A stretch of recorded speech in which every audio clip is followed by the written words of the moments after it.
think we'll just begin our closing session. Welcome back. I hope you enjoyed the morning and your early afternoon sessions. And we've come together here just really to sum up, to say goodbye, and to have some cake. I was absolutely, for all of you who've lasted till the bitter end, I'm hugely impressed. And your reward is, we have a 10-year celebration cake, which we're going to cut before I let you go, so you get the opportunity to have some nice cake and celebrate with each other. What I thought I'd do is, I have got a lot of people to thank. But first of all, I just wanted to summarize what I felt were some messages from the conference. And if I just thought, first of all, I found it a really friendly, engaging conference. I felt as if we were in a big family. That was a personal feeling, how the gut feels when you're going around. And I hope everybody has felt that they belonged to this movement, as it were, or this conference, and that you take that feeling of camaraderie and collegiality back to your institutions around the world. I felt we were hugely privileged with our plenary speakers. I mean, it was just so amazing, their contribution to our conference, and such internationally distinguished speakers. We are truly appreciative of what they have done, to Randy and Amy and to Laurie and to Johan and Liam, who all led our plenary work for us.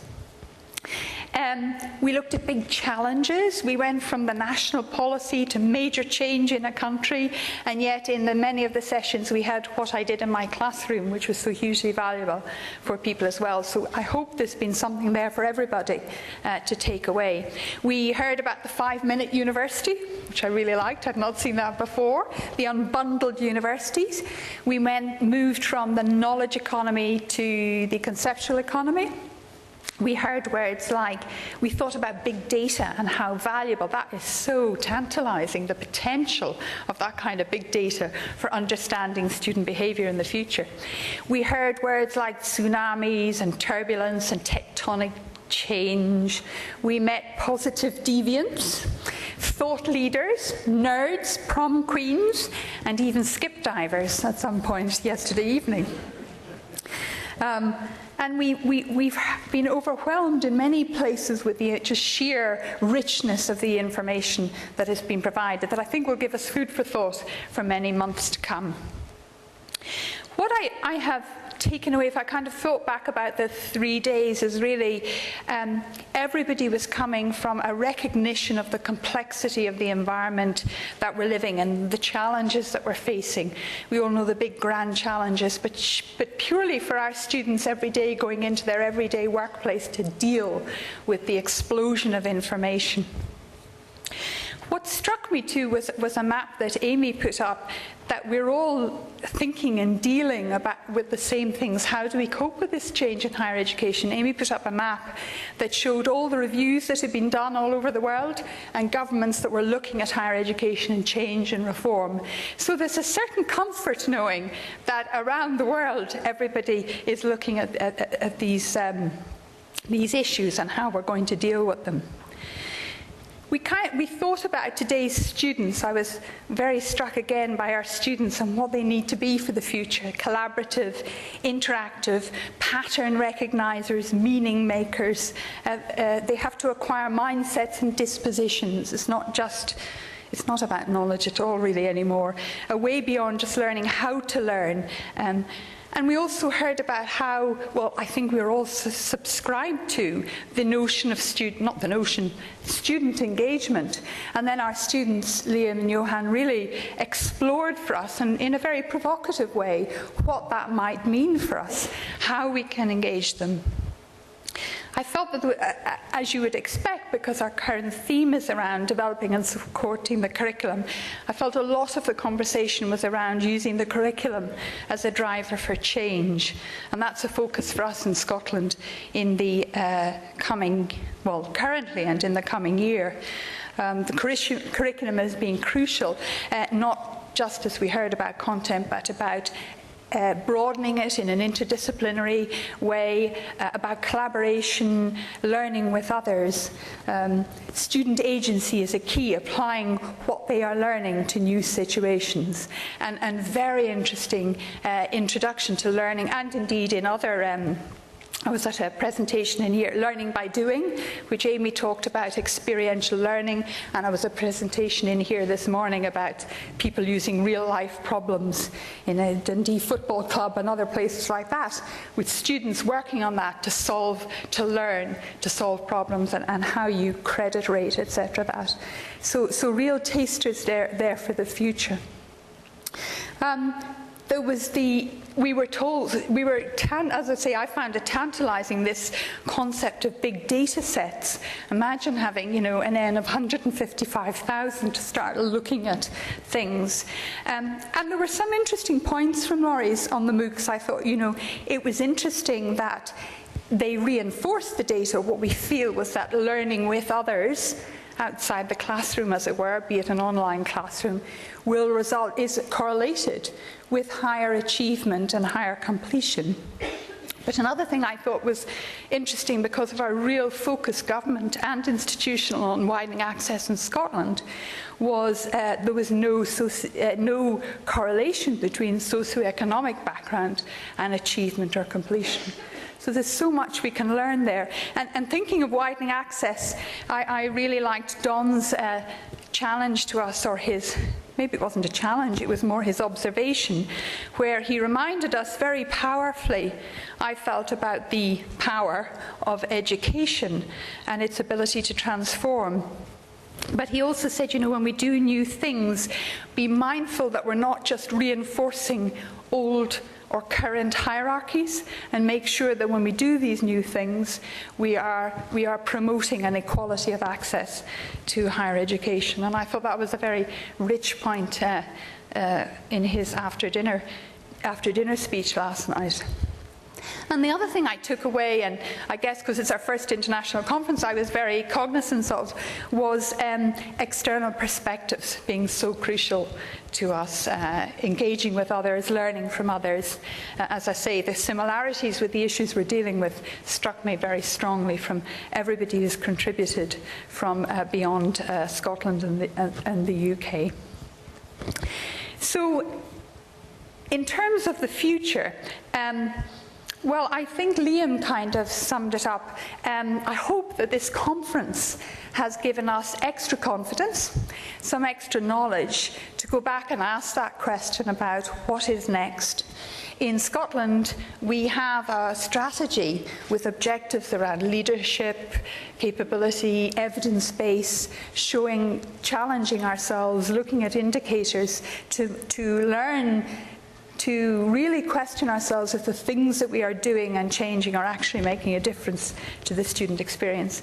So whatever your challenges are in your situations, I hope that this conference has given you information, but in some sense this conference about an additional buzz and an additional energy in your step as you go back to your institution and make a difference to the student learning experience. So they were some of my thoughts on the conference over the last 3 days. I know you'll have your own, and for others you might have different stories. I found it hugely enriching. I'm absolutely delighted that so many people came to our conference, and as I say, so many lasted the course of the 3 days till the very last session. I know it was the temptation of the cake, but anyway. So I would like to take this time now, before we cut the cake, to thank some key people, particularly our international speakers. I mentioned them before and want to say it again, to Randy, Amy, Laurie, and Dawn, and to Johan and Liam. Very, very appreciative of their contributions. To thank you all for being here, all of you who took part, for those of you who chaired sessions for us and took the time to put in your posters, and as well as those who gave presentations. So I'm very appreciative of that. This was our first foray of the Enhancement Themes and Chic into an international conference, and we couldn't really have done it at all without the organising committee.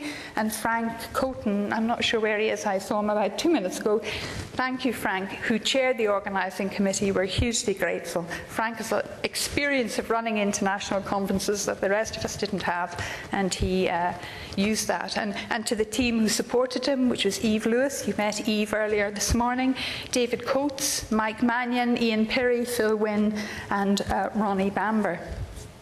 And of course, I do want to also name people from the Quality Assurance Agency Scotland, Bill's team, Claire and her group of people, Christine, Sarah, Lindsay, Thelma and Heather, who I think you will agree have organised. It's just run like clockwork, really. So thank you to all of those people who've made this the success it is.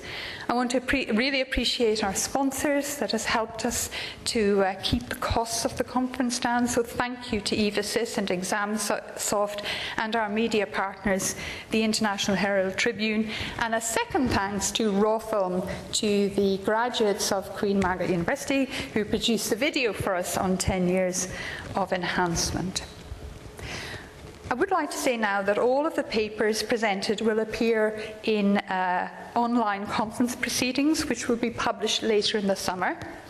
The presentations and the video films will be posted to the website within the next few days. So you will be able to get access to all that information, some of it immediately, well, within a couple of days, and all the papers by the end of the summer. We will email you once more with another questionnaire to get your feedback, and that would be much appreciated if you fill it in. Okay, before I just make the final thanks, I'm going to cut the cake. I have been obsessed about this cake for the last 3 months, and when Claire phoned me on Friday, I said, do you have the cake? So we're going to cut the cake, and I'm asking Alan Davidson from Robert Gordon University to cut the cake. Alan has been with the Enhancement Themes. You can come up and start cutting, Alan, since their very beginning. And when Alan's like many of the people who have worked on the Enhancement Themes, not to say you're not unique, Alan, but it's just that when I was leading the theme on research teaching linkages, and Alan did the scoping, huge amount of work done to that, and great contributions to the themes over the 10 years. So I'd be very pleased if you would cut the cake for us. This apparently is the small cake. There's a bigger version that has been cut outside.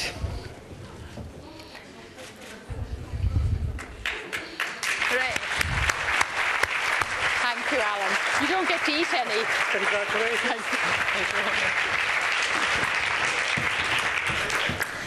So just a final goodbye. We will hold another international conference, she said. I won't be chairing Chic at that time, so I can absolutely confidently say we will be doing it in 2 years' time. Next year we will have our normal annual conference, but the year after we hope to have an international conference. Before you leave, if you could put your badges, please, in the box at reception. And if you're heading home, I wish you a safe journey.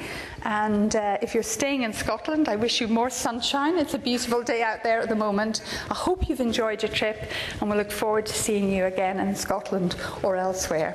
Thank you very much.